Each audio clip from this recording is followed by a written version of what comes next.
નમસ્કાર, આપ જોઈ રહ્યા છો પાટનગર નેટવર્ક ન્યૂઝ અને હું છું આપની સાથે રેડા બુલેટિનની શરૂઆત કરીએ તો બનાસકાંઠાના અંબાજી મંદિરમાં ભક્તોએ ભંડાર છલકાવ્યો।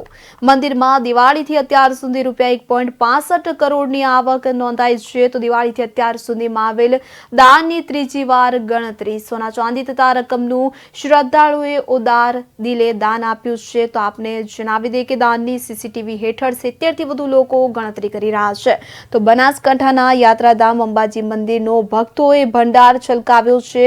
દિવાળીથી દેવ દિવાળી સુધી અંબાજી મંદિરમાં મા અંબાના દર્શન કરવા માટે મોટી સંખ્યામાં શ્રદ્ધાળુઓ આવ્યા હતા। દર્શનાર્થે આવેલ શ્રદ્ધાળુઓએ માતાજીનો ભંડાર છલકાવી દીધો છે। મંદિરમાં દિવાળીથી અત્યાર સુધી કુલ ₹1.65 કરોડની આવક સાથે સોના ચાંદીનું દાન મંદિરમાં શ્રદ્ધાળુઓએ ઉદાર ભાવે આપ્યું છે। દિવાળીથી અત્યાર સુધી મંદિરમાં આવેલ દાનની ત્રીજી વાર ગણતરી કરવામાં આવી હતી તો પહેલી 64 લાખની આવક નોંધાઈ હતી કે જ્યારે બીજી વારની ગણતરીમાં 52 લાખની આવક તથા અંદાજે 45 થી 50 લાખની આવક નોંધાઈ હતી તો સીસીટીવી કેમેરાની નજર હેઠળ 70થી વધુ લોકો મંદિરમાં આવેલ દાનની ગણતરીમાં જોડાયા હતા।